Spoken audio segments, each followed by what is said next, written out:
morning. Magandang umaga. Welcome sa atin pong Get It Straight with Daniel Razon ngayong araw po na ito. Kagaya ng atin pong binibigay sa inyo ang pagpapatuloy ng paghahatid ng iba't ibang mga impormasyon na direkta mula po sa mga taong concern. Kasi alam naman ninyo, ayaw ho natin na tayo ay mabiktima ng mga fake news, ng mga misinformation, mga misleading informations. Mas maganda po direkta mula po dun sa bibig ng mga taong concern. Malaman natin at madinig ang iba't ibang mga bagay po na maipararating natin sa ating mga kababayan. At kung ano ang magiging significance nito sa ating mga buhay, magkatulong-tulong tayo. Alam nyo ho, panahon ngayon na sabi nga natin, kaya tayo mayroong mga serbisyong bayanihan dahil mahalaga po na tayo magkatulong-tulong bilang mga Pilipino, isang sambayanan para sa atin pong pagsulong ng buhay. Ang pamahalaan ho natin ngayon, abalang-abala sa pagtugon sa krisis sa COVID-19. Pero alam nyo po, ang isang sinasabi nila, tinututukan pa rin nilang patuloy, ito pong iba pang mga mahalagang issue na kinakaharap ng ating bansa. Gaya na lamang ho nitong ating usapin sa territorial dispute at ganun din yung mga corruption sa iba't ibang mga government agencies. Bago natin himayin ang mga kontrobersyal na issue, kasama ng ating panauhin ngayong umaga para tulungan po tayo na matalakay at makapagbigay po sa atin ng mga mahalagang information. Alam nyo, iba rin yung may nakakausap po tayo na makukuhanan natin ng maaaring definisyon ng iba't ibang mga bagay, yung mga nalaman na nila noong mga una, yung mga bagay na pwede nating i-take into consideration bago po tayo magbigay ng sarili nating mga pananaw o alam natin kung ano ating mga paniniwalaan. Pero bago ho tayo mag-umpisa sa ating talakayan, panoorin niyo muna po ito. Agawan ng teritoryo sa West Philippine Sea, nagpapatuloy na gyera kontra iligal na droga at issue hinggil sa umano'y nangyayaring human rights violation sa bansa. Ilan lamang ito sa mga kontrobersiyang kinakaharap ngayon ng Administrasyong Duterte.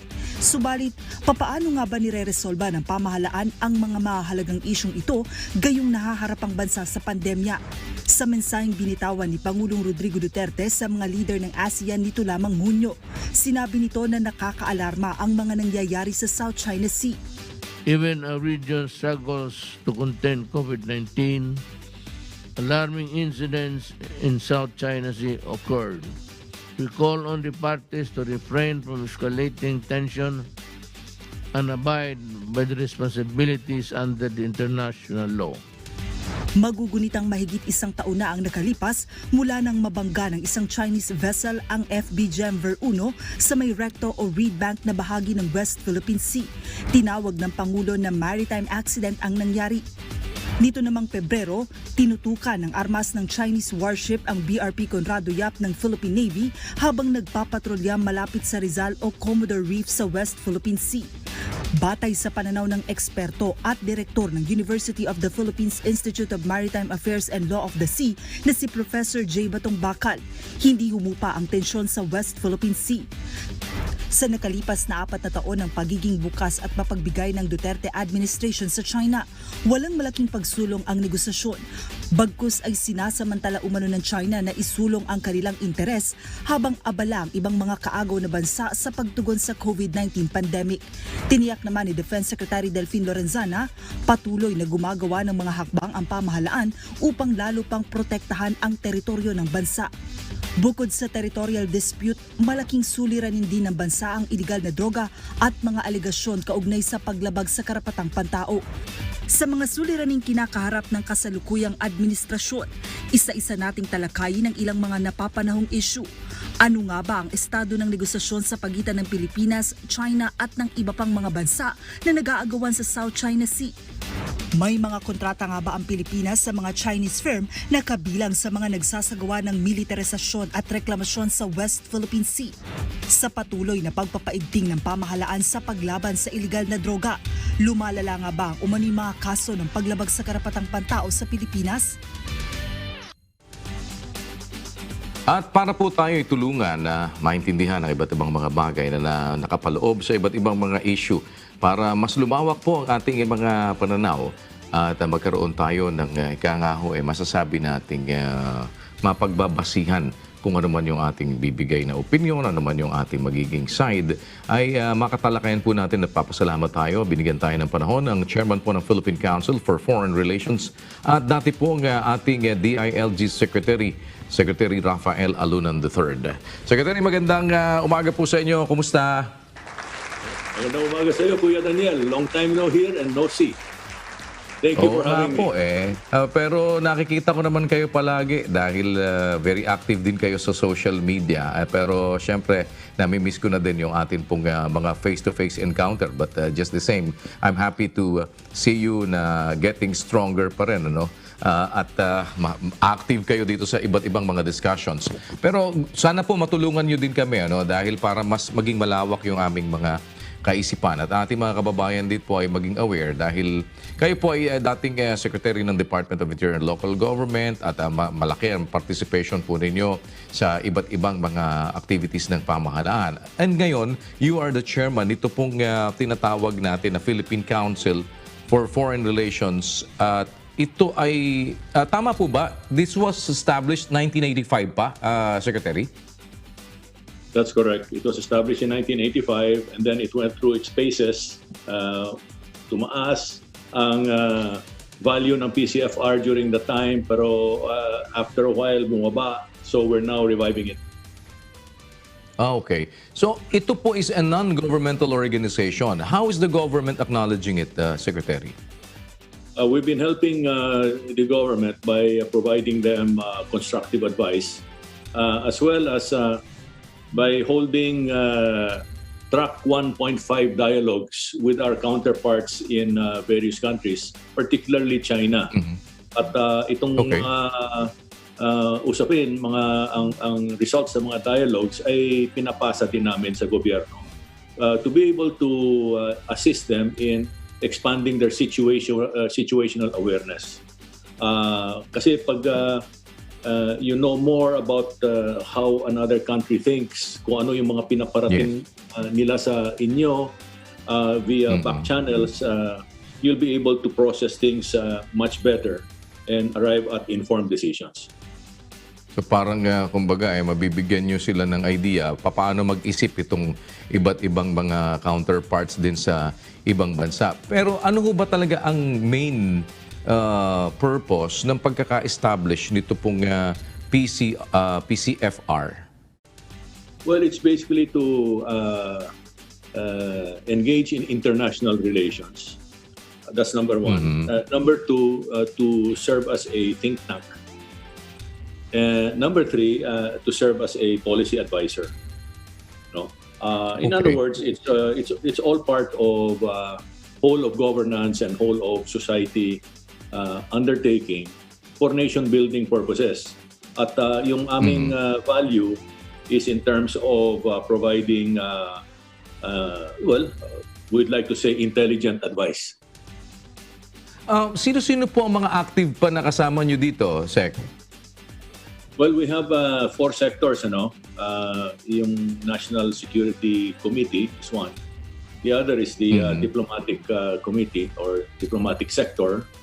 Composed of, yung sa National Security Committee, composed of former senior security and defense officials, including military and police. Doon naman sa diplomatic sector, yung former ambassadors nandoon. And then we have the economic sector, composed mainly of businessmen. And the fourth sector that we have is the academic sector, composed of academicians. Yung board namin is mga 7 kami and they're drawn from the different sectors. Secretary, matagal na hong usapin itong West Philippine Sea, itong dispute natin with China. No? Ano ho ba ang advice na ibinigay ninyo sa gobyerno with regard to this, Secretary? Well, Kuya Daniel, my personal involvement began in August 2016. Noong binuo ni Presidente Duterte ang isang task force headed by former President Ramos to break the ice with China. And doon sa task force na yon, makakasama kami ni ang kasalukuyan nating ambassador to China, Chito Santa Romana, at ang apo ni former President Ramos na si Samuel Alistair Jones. At ang ginawa namin doon sa Hong Kong to break the ice with China was to meet with two people that were well known to the President, to President Ramos. Dahil he was the chairman of BOAO, the BOAO Forum that was based in Hainan. At doon nakadestino si Dr. Wu Shichun, one of the guys we met in Hong Kong. As well as si Madame Fu Ying, who was once the ambassador of China to the Philippines. So kilalang kilala niya itong dalawa. So he was able to quickly establish lines of communication. At doon sa Hong Kong, binuo namin ang isang communique that is serving as the basis for our continued talks with China. Particularly yung counterpart namin ng PCFR na yung Chinese People's Institute for Foreign Affairs or si PIFA, which was founded 70 years ago by Chow Enlai. Itong track 1.5 dialogue consisting of former government officials and existing or current government officials from both sides engage in discussions that involve contentious issues. So for the past 5 years, we've been talking about the South China Sea issue. And hindi nagbabago yung posisyon namin. So talagang firm ang posisyon. Sa kanila, they insist on sovereignty, indisputable sovereignty over the entire South China Sea, or almost the entire South China Sea. Kami naman, at tayo, sa Pilipinas, we're insisting that they respect our sovereign rights in our exclusive economic zone. Sabi ko, sabi namin, doon tayo nakakatalo.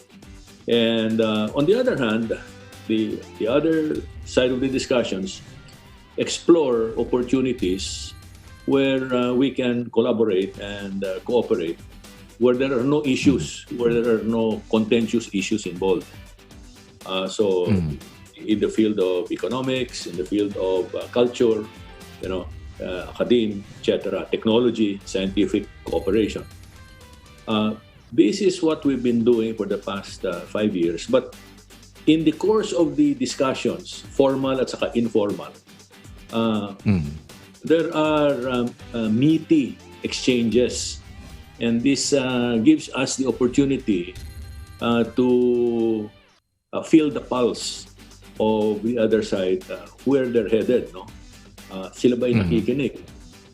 Are they sending us cryptic messages that we have to read between the lines and we have to analyze and pass on? Things like those are very much involved in our engagement with them. So, for the past 5 years, the shall we say rubric of our discussions fall under human and ecological security. Kasi doon sa Hong Kong, yun ang pinag-usapan namin, that what binds us together as citizens of the global commons, or meaning to say global citizens, China as well as the Philippines. Kesyo malaki ka o medyo maliit, or whether we're small nation or big nation, doesn't matter. We're all global citizens. Ang ating responsibilidad is human and ecological security sa buong South China Sea. For example, food security, energy security. No? This cannot be impounded by any one country. This is for the global commons, for humanity. So our cooperation should be based on preserving and protecting the South China Sea for the sake of human and ecological security. At very important doon sa prinsipyo na yan is the demilitarization of the South China Sea. Because how can you ensure human and ecological security if there is a confrontation at sea by big powers like China and the United States, or China and the smaller powers in ASEAN, we will never be able to secure the South China Sea for human and ecological purposes. No? So, when they ask for specifics, sabi namin, well, if you agree that the South China Sea is for human and ecological security, then it follows that we declare the entire South China Sea as a zone of peace, a zone for human and ecological security, in which case you have to demilitarize. There should be no form of militarization or presence of military in the South China Sea, except when it is used for humanitarian purposes, for safety of life at sea, or for crossing the sea to other nations and render humanitarian assistance and disaster response. So ito yung aming mantra every time we meet. But as we discuss these things on an annual basis, there are nuggets of information that we both gather and which are delivered to, I suppose, the higher-ups in government for them to process and see where we could further improve relations and improve our capacity for governance and statecraft. Yun. Ganyang ka-complicated yan, ganyang ka-sensitive ang sitwasyon. And it's a hands-on thing. Hindi pwede gawing autopilot itong mga usapin na ito. You have to be... Well, Secretary, kayo po kumbaga, so kumbaga pwede natin sabihin, nobody can say that you are wet behind the ears. For certain, kumbaga talagang your wisdom with regard especially in dealing with people sa mga ganitong sitwasyon. Nakikita nyo ba meron pang yung kaisipan ng China medyo meron pang direksyon na mas sway pa sila, or parang ito is hindi, eto kami, bahala kayo sa buhay nyo, kung kaya nyo kami, sige, banggain nyo kami, pero eto ang amin talaga, we'll take this, parang walang dito, wala tong no buts, no ifs, walang dito, amin to, kami ang mananatili dito. Is that the kind of thinking that they have? Well, the sense that I get, Kuya Daniel, is that they will keep on talking to you and dribble the ball or freeze the ball. And we'll just go along with you. Basta talk, walang problema. Talk is cheap naman no? Yeah. But once it comes to reaching certain decisions that will, for example, mutually benefit both of you, sasabihin nila, saka they're very consistent, okay lang, pero you must recognize that we have indisputable sovereignty over the South China Sea. Kaya't walang nangyayari. So ang itong attitude na ito is not only experienced by us, which is why we brought them to the arbitral tribunal after so many years, no? Na ganun yung trato sa atin, ganun yung balik sa atin, na okay lang, mag-usap tayo, let's talk about what we can do together for as long as you recognize our indisputable sovereignty. The whole world today now understands it. Kaya yung mga global security experts, more and more, including former heads of state, are coming to the conclusion that at the rate China is going, where it is rigid on its position about its historical rights and ownership of the South China Sea, that sooner or later, magkakabanggaan talaga out at sea. And the US is preparing for that. So in other words, parang chinutubibo lang din tayo nila. Parang Ang gusto mo sabihin po sa secretary dito, eto yung candy. Gusto mong tikman? Hindi, akin to. Parang ganon. Kung gusto mo, sige, pukpuk sa ulo mo to kung pipilitin mong kuhanin ito. Parang, kumbaga, parang talagang hindi ka makakatikim nitong candy na to. Kung sabihin mo man na gusto mo makatikim, okay lang, makikipagkwentuhan ako sa'yo. Pero hanggang doon ka na lang, tatakam-takam ka na lang dyan. At pagkapilitin mo, kahit na didilaan mo lang tong candy na to, hindi pwede. Or else, babatukan ko ulo mo. Parang gano'n na lang in parang strict language, Secretary. Tama. Yun ang dating nila. A very good example is tayo. Nung we had an incident doon sa Scarborough. Anong ginawa nila? Tinigil nila yung trade natin for 3 months. Tinigil nila yung import ng bananas, tinigil nila yung pagpadala ng mga turista dito sa atin para matikman natin yung economic loss for going against them. And today, the best example is Australia. Because Australia is now becoming more assertive at it has openly pushed back China regarding its position sa South China Sea at doon na rin sa kanilang lugar sa South Pacific because they're already feeling the pressure of China there, the presence. Tinigil nila yung imports.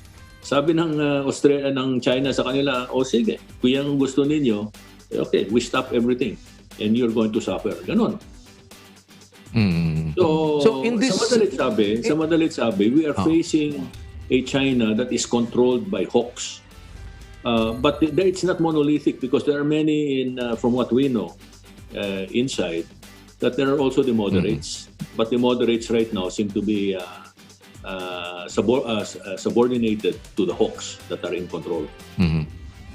In this situation po, Secretary, kasi parang it's like, sige, kung gusto mo lumaban sa akin, lumaban ka sa akin. Pero problema, hindi mo naman kaya lumaban sa akin. So, magsuccumb ka na lang kung ano yung kapritsyo ko, kung ano yung gusto ko. We're having this kind of situation and we have to face it. Di naman tayo pwede sa kanila makipaggera kung sa sarili lang natin. At hindi naman tayo pwedeng makipagsuntukan sa kanila kung sa sarili lang natin. Dahil maiksi ang kamay natin, hindi rin tayo aabot. Parang hahawakan ka lang sa noo, wala, talo ka na. Ano po ang advice din nyo dito sa ganitong situation? Because we can't go to war with China and alam naman natin yun. Ano po ang ating pwede pang gawin kung sakasakali using an intelligent, kumbaga po ay decision, Secretary? Well, we have very few options, but we've taken those options. First is building our credible deterrence. Kasi for the longest time, naiwanan ito building credible deterrence. The other is building our alliances or strengthening our defense partnerships with other countries. So that way, we can deal with the situation, not bilaterally, but multilaterally. Critical sa atin, yung build-up ng ating defense capability. Medyo maganda na ang takbo dahil si Pangulong Duterte, halimbawa, approved for the second horizon around 300 billion pesos worth of air, sea, land equipment and systems to build our credible deterrence. Pero tinamaan tayo ng COVID. So a lot of the funds that were earmarked for the procurement of defense articles ay na-divert to protect our citizens from the impact of COVID. So na-postpone yung pagbibili nitong mga defense equipment to the third horizon. The third horizon is on the next 5-year stretch starting 2022 hanggang 2027, ganon. Or 2023 hanggang 2028. Medyo naiiwanan tayo dito sa build-up, and in the event of an early conflict, let's say between our defense partners and allies with China, in a coalition, we're going to be the weakest link.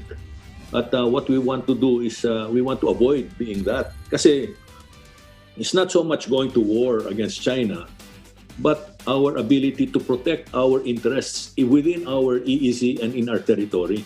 Wala nakakahiya.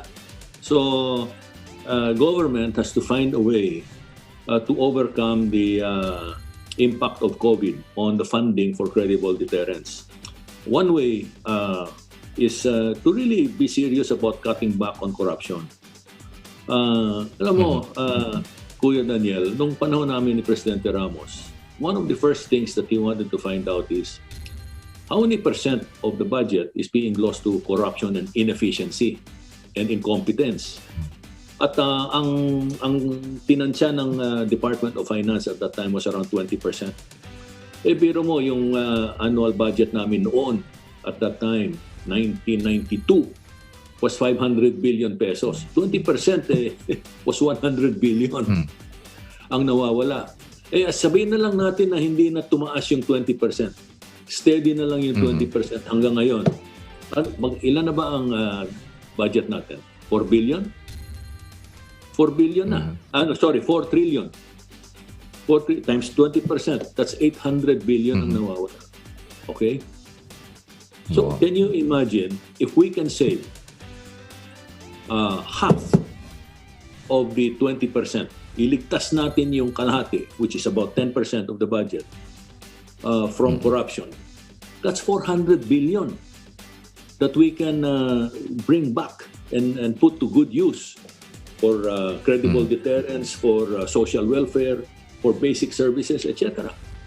But that hasn't happened. And so today, we keep on, ang naririnig ko lagi is wala tayong pondo para ituloy yung credible deterrence. Unfortunately, they are not doing enough to do so. So in this The other thing, yes, in this situation po, parang ang laban na ba lang natin dito ngayon you can't beat them, join them. Ganun lang po ba yun? Hindi pa. Another point, Kuya, is yung kung darating sa labanan doon sa laot, ang mga protagonist doon ay mga big powers. Kasi wala naman tayong kakayahan. Okay. If at all, yung kaya lang natin yung kanilang maritime militia, yung kanilang mga fishing boats na ginagamit din birang militia that keep on intruding sa ating West Philippine Sea. Baka yan pwede pa nating tirahin. Pero our biggest problem are the infiltrators na nandito na sa loob ng ating teritoryo. We have allowed, because of corruption, a lot of suspected infiltrators in various sectors of society. Kagaya ng panahon ng World War II, before World War II, where we were infiltrated by the Japanese. Yung local gardener, yung local trader, yung local industrialist, yung local retailer at wholesaler, yung pala mga intelligence agents ng Japanese Army. At nung inatake na tayo, ayun, nagsilabasa na sila lahat with their uniforms. And that is what is being observed on the ground by many quarters, by many Filipinos, not only here in Metro Manila, but in different parts of the country. At ano yung mga points of infiltration? Yung infrastructure, yung tawag nito, yung drugs, yung droga, yung mining, yung small businesses, yung trading. Nandyan lahat yan. At are we doing something about that through counterintelligence? Kasi hindi naman makakapasok yan kung wala silang ayuda from local corrupt officials. Lalo dyan sa immigration. Halimbawa, yan ang pinupunteriya ngayon ni Presidente Duterte. And also high officials, no? And at saka yung mga big businessmen that really don't care about the national interest but only their own pockets. We are not seeing that. And to me, that is the biggest threat. Magbakbakan man sila doon sa laot, pag tayo ay sumabak, titirahin tayo rito kasi nandito na sila. Ang ibig nyo hong sabihin ngayon dito, kung kayo ang tatanungin, hindi ninyo i-entertain the likes of, halimbawa, offer ng China to help with our infrastructure, giving us the technology as well as the people, the experts na ngayon ay involved sa ating mga public works and all other things na sila po ay nagiging bahagi. Kumbaga, parang nandito sila sa loob. Samantalang ito, kung parang sinasabi nyo, wala tayong magagawa dyan, dito tayo sa may magagawa tayo. Huwag natin pabayaan na pasukin tayo. Isang paraan po yun na napapasok tayo dahil nga nakikipagkaibigan pa din tayo sa kanila dahil di ka naman basta pwede makipag-away. At sa pakikipagkaibigan natin sa kanila, we seem to be sleeping with the enemies na eto, in-entertain mo dito. Is that what you are saying, Secretary? No, that's not what I'm saying. What I'm saying is we have to be responsible in our governance. Okay. Because we should be doing business with everybody, no? Pero Okay. kung malulusutan tayo, it's not because of them, it's because of us. Kung tatanga-tanga tayo, eh talagang malulusutan tayo. So it's a question of good government, good law enforcement, and being firm about our national interests, and public interests. Right now, wala sa vocabulary natin yung national at saka public interest, puro self-interest. So, paano sinasabi nyo? Ang problema po yun, Daniel, ang problema hindi yung kalaban natin, ang problema tayo mismo. We are our own worst enemy. Parang sinasabi nyo ba na hindi naman talaga tayo tatanga-tanga kung hindi nagpapakatanga lang tayo for some reason? Posible. Posible na ganon, posible na talagang tanga tayo. Pero binabanggit nyo dito is corruption pa din ng isa, no? Parang halimbawa, ito hindi naman dapat sana na nandito kaya nakapasok because of corruption. Ano ba ang nakikita po ninyo with the fight against corruption ng kasalukuyang gobyerno? Are we on the right track or anong intelligent advice that you have given the government with regard to this?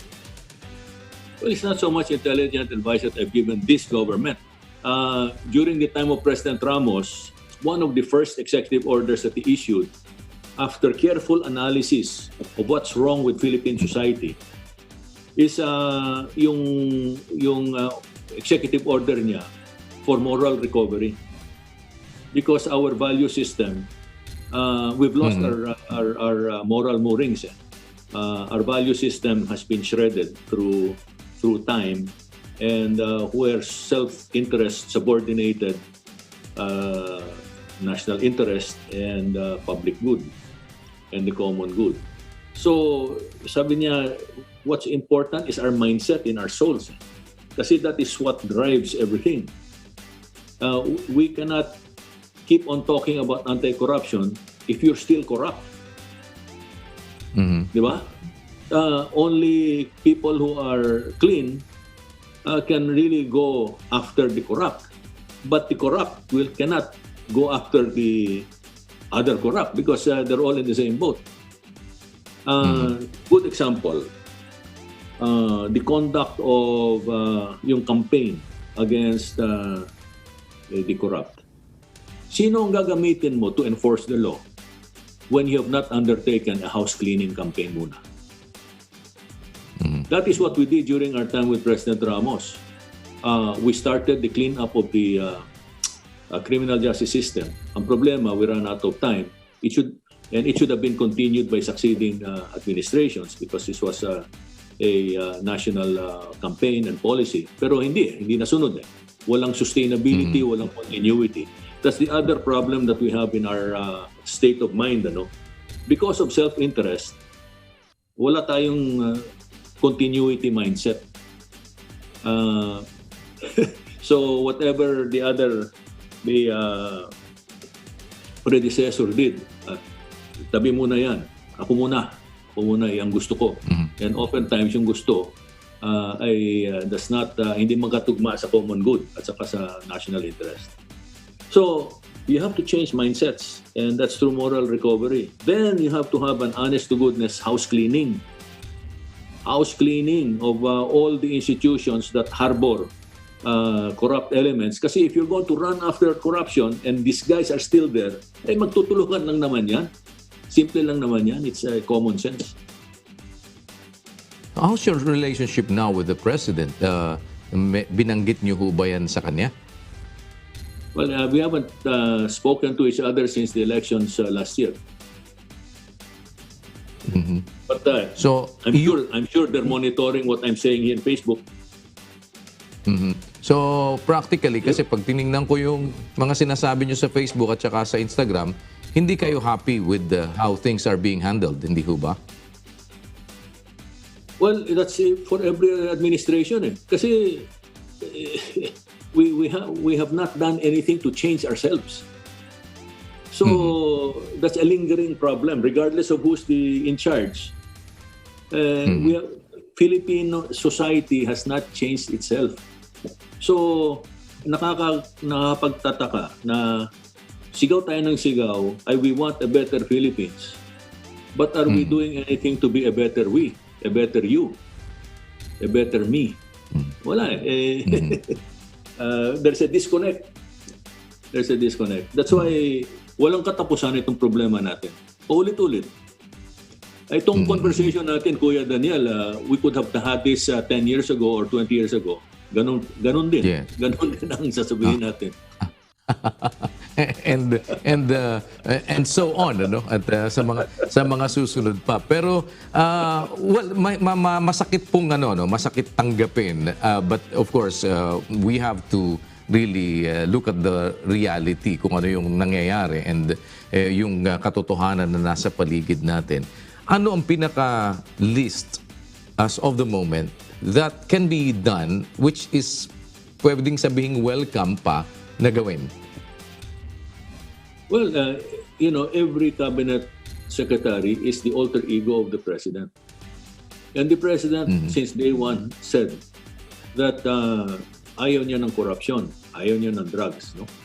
So sila mismo should be in the forefront and then at the same time informing the public of their achievements or accomplishments on a daily basis or weekly basis. Para naman na ma-inspire yung tao na number one, we have a government that is working. Number two, nakikinig naman sa leader. At number three, may nangyayari.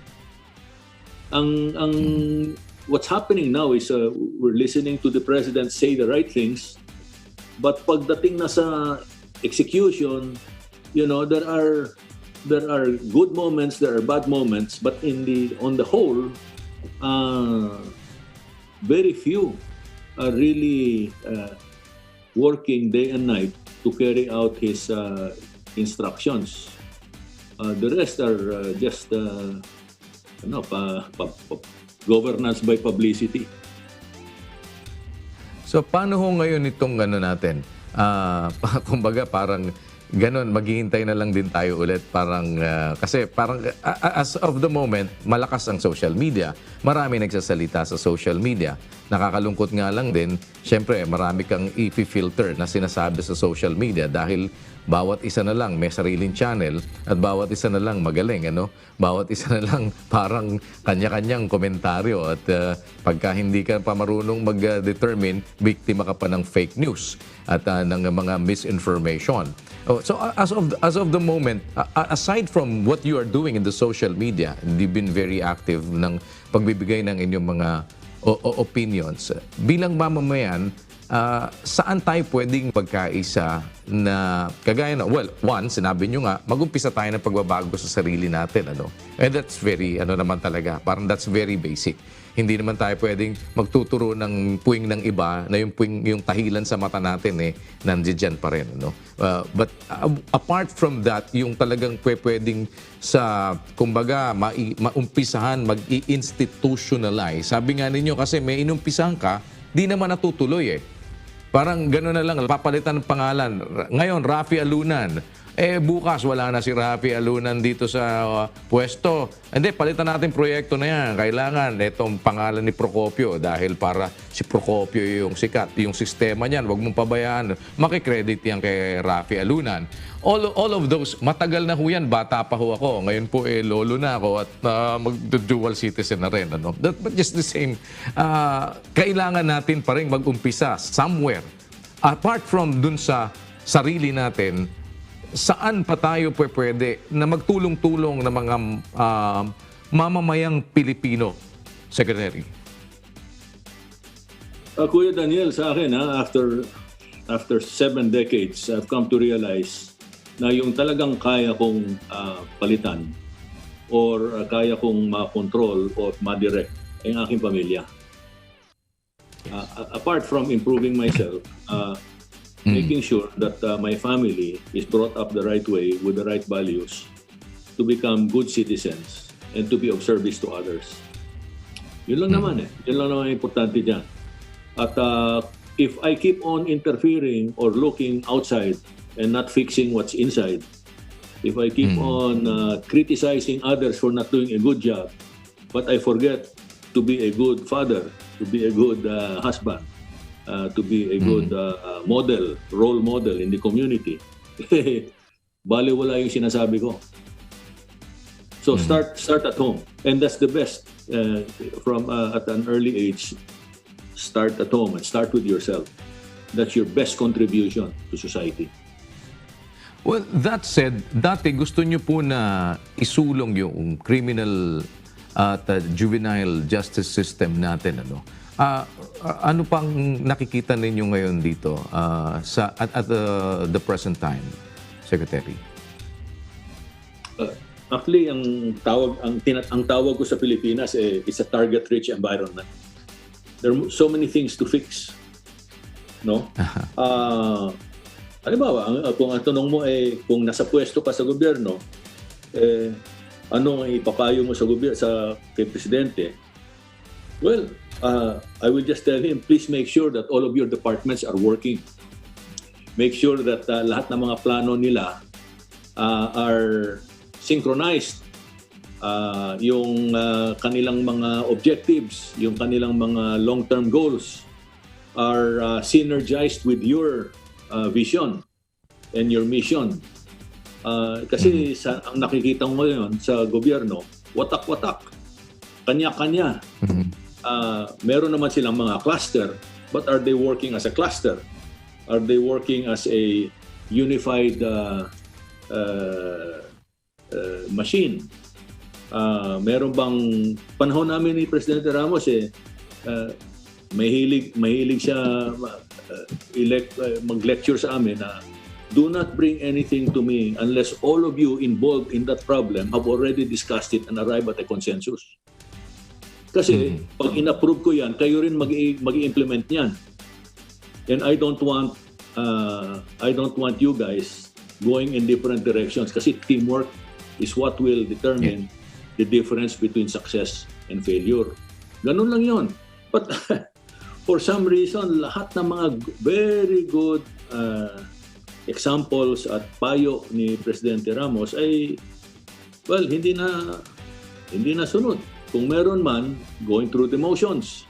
Kasi if the reverse is true, if what I'm saying is incorrect, then we would have seen after his administration na well-oiled machine ang Philippine government delivering on its promise to build the nation. Pero wala tayo nakikita ng ganyan Tingnan mo, naunahan na tayo ng Vietnam. And Burma is fast catching up. Bangladesh, nauna na sa atin. Before, this are way behind us. So, anong justification natin dyan? How do we explain ourselves? Kung hindi, we've squandered as a nation, we've squandered all of the opportunities for us to build a better Philippines. Now, anong nangyari? Maraming nangyari. And basically, negligence. Pinabayaan natin edukasyon. Pinabayaan natin ang lessons of history that could have improved our behavior as a people. We have ignored and neglected good or best practice sa governance. We have not kept up with the rest of the world that have improved themselves continually. Wala. Happy-go-lucky tayo. And yet, we want all the rewards of a first world country. Ano ka? So, so here we are, frustrated as usual, saying the same things that we have been saying all these years. And para bang nobody really cares. Everybody agrees, everybody says you're right, but nobody does anything to get out of their comfort zone to do something about it on a steady basis, day in, day out, until we finally changed ourselves as a nation. Wala. Dito po sa ating dito po sa ating anti-terror law ngayon na somehow yung ating existing Human Security Act of 2007 na-repeal niyan nitong anti-terror law natin ng 2020. Ano hong niyo diyan? Are you happy with it? Well, I'm happy with it in the sense that it's a lot better than the previous Human Security Act of 2007 kasi walang ipin yun eh. What's important sa anti-terror law natin is that we are able to prevent terrorist acts that would impact on lives and property. So there are many provisions there that now provide the legal basis for our law enforcement and intelligence communities to act decisively before a terrorist act happens. In the past, wala tayong ganon. So I'm happy with that. But at the same time, the law is not enough. We have to make sure that the people that we field to enforce the anti-terror law are top-notch. Hindi yung mediocre and then we'll take shortcuts. And because that would be a mockery of the law and it would just simply discredit the government. And instead of gaining the support of the citizenry, ay tatalikuran sila. So very important that the law is there to give our law enforcers and intelligence communities the legal basis to protect society. But the people themselves who are responsible for that, who have the authority and have the responsibility to protect society, have to have the proper credentials and qualifications. A title is not enough. They have to prove themselves on a daily basis. At talagang tutukan yan. Kailangan silang matutukan. Based po sa observation ninyo sa mga nakakaraan, are you confident that our anti-terror law can be implemented properly? Well, that's hypothetical. We'll see how that happens. What actually happens? It can go that way. It can be the reverse. No, it all depends. But it's hard to conclude based on a hypothesis. Ano po ang pinakamalaking maaaring nakikita niyong challenge dito for it to be implemented properly? Ito nga, yung selection and training of the people that are tasked to protect society, the intelligence community at saka yung operators. And then, of course, the leadership that's watching over them, providing them all of the policy guidance and whatnot. No, dapat they have to have the proper mindset, the skills, and the determination and persistence to be able to do the right thing 24/7. Nagkakabanggaan dun sa mga red tagging at daming usapan dyan. Anong masasabi nyo dyan sa mga sinasabi ho ngayon tungkol dun sa mga taong nai-involve at pati yung mga nasa Makabayan Bloc being the legal front of the communism, itong nila Joma Sison. What are your thoughts on this, Secretary? Kuya Daniel, when I was DILG, I was Homeland Security, basically. And I was facing all kinds of internal security problems, from the communist insurgency to Al-Qaeda, no? Including common crimes and transnational crime. Kilalang namin kilalang-kilala ko ang kilos ng CCP, CPP, NDF, NPA. Ang sinasabing red tagging na yan, sino ba ang who coined that term red tagging? Sila din eh. We don't have to red tag because they have incriminated themselves through their behavior all these years. Kilala na sila. And then every now and then, because of their siguro overconfidence, papayabang, si Joma mismo at saka yung mga heads ng NDF organizations nagpupulong-pulong, lumalabas sa YouTube. There's no need to red tag. They're advertising themselves. Ang Ito ho ngayong itong masasabi ko, Kuya Daniel. Their belief in communism is not a problem. They can believe it. Anybody is free to believe whatever they want to believe in. But if they engage in acts that violate the law, yung specified sa, for example, sa revised penal code, that's their lookout. If they violate the law, they habulin sila. They cannot hide. They cannot hide behind the law and say, you cannot run after me because I'm an ideologue. I don't care if you're an ideologue or whether you have no ideology, but if you violate the law, habulin kita. With the present problems po na naglipa na ngayon, lahat yan, meron pang pandemic tayong hinaharap, meron pa tayong ngayon ay bukod po dyan sa pandemic natin, calamities natin left and right. Ano po ang tinitignan ninyo come 2021 and ano ang tinitignan yung mas magandang atin po ngayong pagtuunan ng pansin when it comes to like yung adjustment po ng ating normals na sinasabi nila, no? Kasi ang mahalaga dito ngayon din, papaano i-distribute ng gobyerno yung properly yung ating budget. Kasi parang nag-aagaw-agawan talaga eh. Nakita nyo naman ho, ang education natin, big adjustment tayo with the present situation.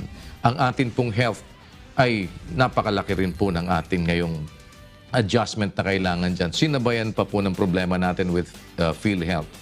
Sinabayan pa nitong pagkahinto noong pag-testing because of utang dito sa kay PRC. All of this, may pinag-uusapan ho ditong budget. Talagang hatakan po dito.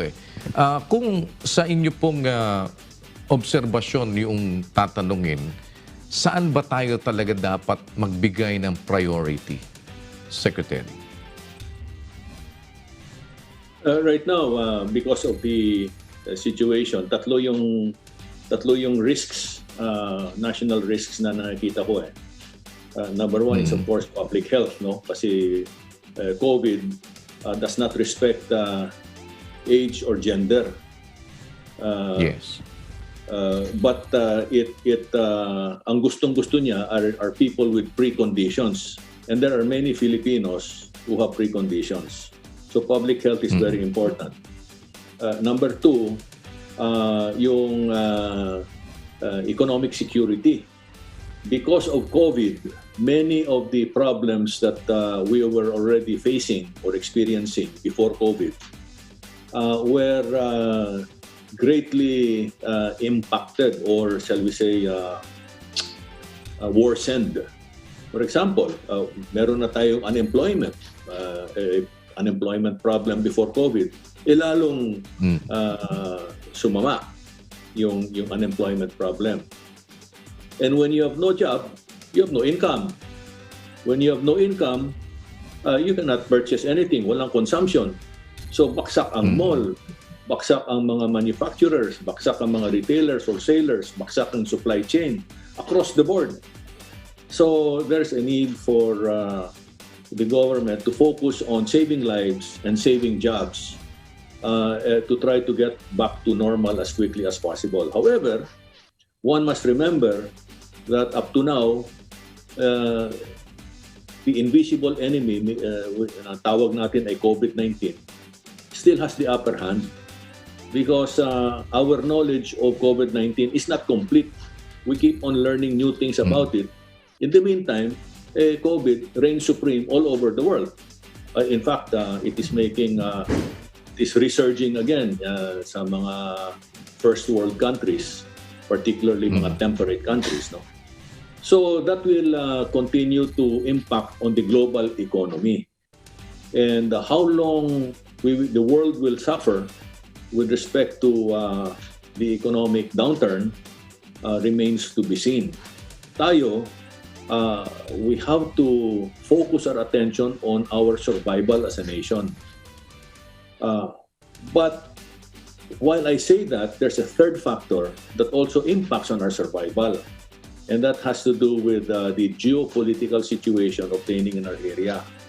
Because more and more, as the days pass, the global security experts are saying that we are inching closer to a kinetic or hot conflict, to a kinetic war. War is already ongoing. Kasi pag nakita mo tiningnan mo yung spectrum of warfare, all the elements, financial warfare, cyber warfare, economic warfare, information warfare, nangyayari na yun.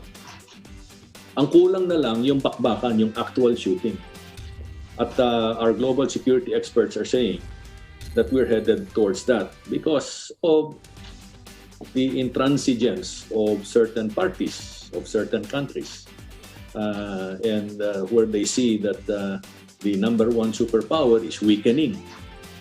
Makikita natin sa Amerika na deeply divided ang society, deeply divided ang political establishment nila. And so, in a war, sino ang mananalo? Ang bansa na may maraming armas pero divided? O yung bansa na medyo kinukulan ng konti sa weapons at weapon systems pero solid na solid? For example, Vietnam War. Vietnam, because of its deep nationalism, despite its drawbacks in equipment, because of their patriotism and dedication to the cause, beat two superpowers, France and the United States. Panalo sila. Why? Because the Americans, because of their lack of unity and deep divisions politically, beat themselves. They beat themselves. Para bang Kuya Daniel tayo naglalaro ng tennis. Ikaw ang magaling. Ako ay novato lang. Bagong-bago lang. Pero you're making all the mistakes and you're very overconfident. You're very overconfident and you're underestimating the other side. Chances are, based on history, matatalo ka. Because you'll be because of that attitude, and because of the situation, your internal situation. So top 3 risks. Geopolitical risk, kailangan bantayan natin yan. Ano yung kailangan natin gawin? We have to make sure that we are secure in our homeland against infiltrators. Yung mga hinahawakan nilang mga vital infrastructure that's critical to our national security, kailangan we have to loosen their grip there. We have to continue building our credible deterrence. We have to continue building our public health institutions to save lives. And we have to strengthen our economic and financial institutions to be able to not just generate jobs, but to be able to grow the economy and prepare it for takeoff once we get out of COVID. A lot to be done, but that means strong leadership, focused leadership, teamwork among all of the managers that are being orchestrated by the leaders with the right skills, with the right mindset, and total support from the nation. Kasi after all, if the nation does not support the government, wala din ang society, wala din ang lipunan, walang mapupuntahan. So, all of these things have to come together under one heading. All of that na sinabi ko comes under one heading, getting our act together. Well, thank you so much, Secretary. At ako'y naniniwala po na maraming, lalo na sa mga kabataan ngayon na nagkakaroon ng ideya na mas malawak with all of these things that you are saying. But before I let you go, baka meron po kayong ibang mga gustong ipanawagan sa ating mga kababayan, things that you still would like to say at maiwanan sa kanila. Nasa inyo po ang pagkakataon, Secretary, please. Thank you, Kuya Daniel. Last 2 Sundays ago, one of my favorite gospel passages was read, and this was the Beatitudes. No? And it's important for us to focus on the words of our Lord Jesus Christ and taking to heart the 7 or 8 Beatitudes that he spoke, constituting his Sermon on the Mount. The other is 2 simple commandments, very, very simple commandments that we have not lived up to. One is love God with all of your heart and soul. Put God in the center of your life and your heart, in your family. The other one is love your brother and sister the way you love yourself. Love is the opposite of hate, and love will provide you the pathways to progress. Hate will lead you to destruction. Ganun lang kasimple yun. And if we're able to put that to heart, then everything that we do in the family, in the community, in our workplace, and in our country will be for the common good, will be towards serving each other and caring for each other. That's what's missing in our society. That's something that we need to reflect on and work together to reach that desired condition where we have a sense of brotherhood, a sense of common good, a sense of public service. And ultimately, with a sense of brotherhood, we will have a sense of nationhood and the kind of patriotism that will build a nation for our children for a long, long time. Yun lang pong masasabi ko. I completely agree with you on that, and I couldn't agree with you more. At maraming salamat po at kaisa niyo po kami dyan. At ika nga, isang bagay na aming magiging bahagi ay maging daan para makarating ang iba't ibang mahalagang impormasyon at lalo na po ang pagmamahal sa ating kapwa-tao na tantamount ng pagmamahal natin sa Panginoon. Kagaya ng inyong sinasabi, kaya dito po sa amin sa UNTV, ang aming pilit na isinusulong ay ang ating pong public service. At nandyan po ang ating mga serbisyong bayanihan na umaabot sa ating mga kapwa-tao sa ating maliit na paraan na magagawa. At kung ano po ang aming may pagsisilbi, makakaasa po kayo na kasama nyo kami sa lahat ng bagay na mabuti. Kagaya po na aking sinabi, ako po ay sumasang-ayon sa inyo 100% and may God bless you, Secretary Rafi. At dalangin po namin ang inyong kaligtasan. At looking forward to seeing you again. At kahit na maputi na ang buhok nyo, nakalitaw pa rin yung gandang lalaki nyo. Salamat po. Let's have coffee sometime, sir. Salamat po. Thank you so much. Looking forward to that. Thank you. Bye-bye. Si Secretary Rafael Alunan, former DILG Secretary po at kasalukuyang Chairman po ng Philippine Council for Foreign Relations and siya po ang ating nakakapanayam. Ako naman po ang inyong Kuya Daniel Razon. Dito po sa UNTV, Diyos ang aming sandigan, serbisyo publiko ang aming pinahahalagahan. Ito po ang Get It Straight with Daniel Razon. Magandang umaga po.